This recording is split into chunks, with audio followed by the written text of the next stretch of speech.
Good morning. It's Thursday, March 30th. It is the 26th day of Lent, and we are continuing in chapter 11 of our Romans study. I'm Father Patrick from St. Paul's Episcopal Church in Manhattan, Kansas. Welcome.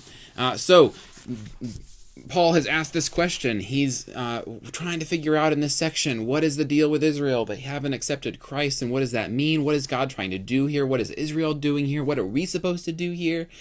And he's come to the conclusion, yesterday he came to the conclusion that God is doing something here. That God has caused Israel to stumble. And this is the stumbling block language is ones that he's used before, and Jesus used stumbling block language as well. Basically, Israel is tripping. They're tripping over the message of Christ right now, and the good news is that has a purpose. And he's going to try to get to that purpose today. So imagine Israel is stumbling. They have heard the message of God, and God is causing them to stumble a little bit. What purpose does that lead to, right? So this is chapter 11, verses 11 through 24. My Bible calls it the salvation of the Gentiles. So I ask, have they stumbled so as to fall? By no means. But through their stumbling, salvation has come to the Gentiles so as to make Israel jealous. Now, if their stumbling means riches for the world, and if their defeat means riches for Gentiles, how much more will their full inclusion mean? Now, I am speaking to you Gentiles. Inasmuch as I am an apostle to the Gentiles, I glorify my ministry in order to make my own people jealous and thus save some of them. For if their rejection is the reconciliation of the world, what will their acceptance be but life from the dead? For if part of the dough offered as the first fruits is holy, then the whole batch is holy, and if the root is holy, then the branches are also holy. But if some of the branches were broken off, and you, a wild olive shoot, were grafted in their place to share the rich root of the olive tree, do not vaunt yourselves over the other branches.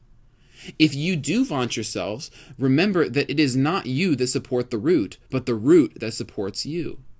You will say, branches were broken off so that I might be grafted in. That is true. They were broken off because of their unbelief, but you stand only through faith. So do not become proud, but stand in awe. For if God did not spare the natural branches, perhaps he will not spare you. Note then the kindness and the severity of God, severity towards those who have fallen, but God's kindness toward you, provided you continue in his kindness. Otherwise you also will be cut off. And even those of Israel, if they do not persist in unbelief, will be grafted in. For God has the power to graft them in again. For if you have been cut from what is by nature a wild olive tree and grafted, contrary to nature, into a cultivated olive tree, how much more will these natural branches be grafted back into their own olive tree? So this is a really wonderful section, because it's finally, you can actually hear Paul's, and of course I read it this way as well, but when you read it, you can hear Paul's joy. For 2 chapters, he's just been in this dour, God, what is God doing in Israel, and blah, this lament psalm, just praying to God for understanding.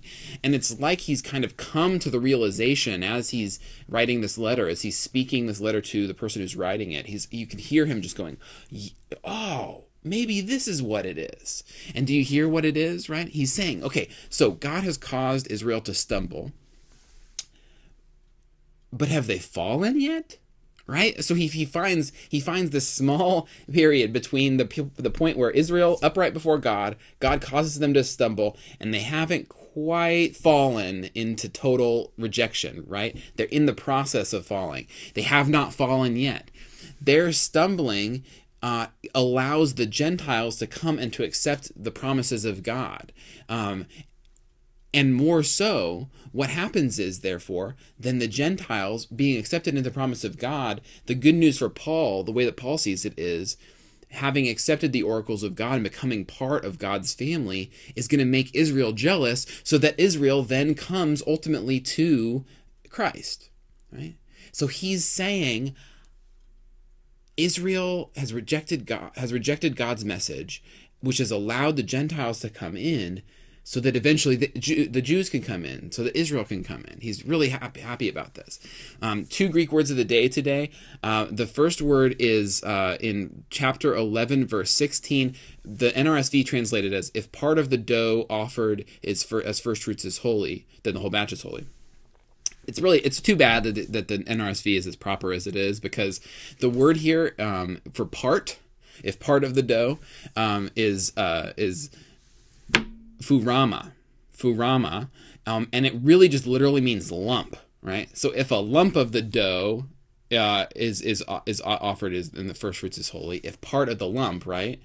So furama, what's cool is that this word is the exact same word that Paul uses back in chapter 9 when he's talking about the language of God as a potter and the lump of clay. Right, so he's kind of bookending this argument, and he's saying in that argument he was saying God can take the dough and take the clay and do whatever he wants. He can create a pot that he can break. He can create a pot that he can glorify. He can do whatever he wants. Here he's saying, listen, that same lump, this time of dough, because it makes more sense. If part of it becomes holy, then all of it becomes holy. So if even part of Israel accepts Christ, then all of Israel is holy. I am part of Israel, Paul says. I am of the tribe of Benjamin, and I have accepted Christ. Therefore, all of Israel is holy. There's something going on here. There's good news. And then he goes into this beautiful language. Verse 17 to 24 are just awesome, where he's talking about the branches and the olive, and the olive tree. And he's making the argument here that the people of that there are two trees, right? There's the cultivated tree of God that is the people of Israel, right? That has been cared for by God over the course of millennia. And then there's the wild olive tree, that is the tree of the Gentiles. And what God is, that has been uncultivated by God for generations. So what God is able to do, and what God is doing in Christ, is he's taking branches off of the Gentile tree, that is us Gentiles, and he's putting them onto and into the tree that is cultivated, right? This process that apple growers use, olive growers use, to bring branches from one tree to another. And it works. It's this amazing process, right? So that's what happens. God has caused some of the branches of Israel to fall off so that the Gentiles can be grafted in. And that's good news, because it means that we're part of this family. And he wants to say to those, he uses, this isn't a Greek word, but it's kind of cool Greek stuff. He says, listen, he's using you language here, you. And what we miss in the English version, because we don't have this distinction, is that he's not using you plural. Although he is talking to all Gentiles, he uses you singular. And so that it has the effect of him looking through the letter and pointing at every single one of us and saying, you. And so he says, listen, do not vaunt yourself over the branches. Just because you've been grafted and some have fallen off, it's not your responsibility to vaunt yourself, to vault yourself over that, right? And so here, we were worried about anti-Semitism in chapter 9, and we can see that Paul has no time for that. It is not the place of the newly grafted branches to think of themselves more highly than the old branches, right? And so what he says then, and goes on, and he says, if you continue in your belief, then you're fine. But if you continue in your unbelief, God caused those old branches to fall off, and they were the original branches of the tree. What is he going to do to you? He can easily make you fall off that tree. And so you need to stop setting yourselves above Israel. And then he finally says at the end, but listen, if he can graft a wild olive branch onto this cultivated tree, then he can put back those branches that have fallen off as well. God can do amazing and miraculous things. I just want to tell you this word for graft. It's a neat word. It's enkentridzo. Enkentridzo is a verb, and it just means I graft. It's used 6 times in the New Testament. Every single one of them is in this section, verses 17 to 24. He really wants us to know this language, this graft language, which would be familiar to the agriculturally minded people of Paul's day. They would know what grafting was because of the olive harvest. So it's awesome. It's great news. Okay.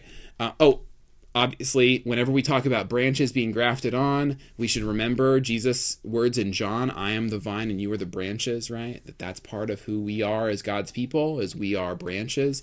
The Gospel according to John would not have been written by the time that Paul was writing to Romans. But if there was an oral tradition of Jesus' language, it could be possible that Paul is referencing that here. Could be. Okay. Thought of the day. This is great news. We Gentiles have been added into a family that is ancient, right? And we are part of this new olive tree. It's fantastic and beautiful news. I want you to think about a time when you've been added into something, when you've become part of something. Whether it's if you have a really great relationship with your in-laws and being accepted into that family was great for you and has borne fruit. Maybe it was where you ended up going to college and you felt like you became a wildcat or a jayhawk. You became part of that family. It's a great feeling, and Paul wants us to recognize and understand that that's the feeling that we should have, that gratitude of acceptance. Think about a time that's been for you and give thanks to God for that beautiful thing. All right. Have a happy and a holy Lent. We'll see you tomorrow.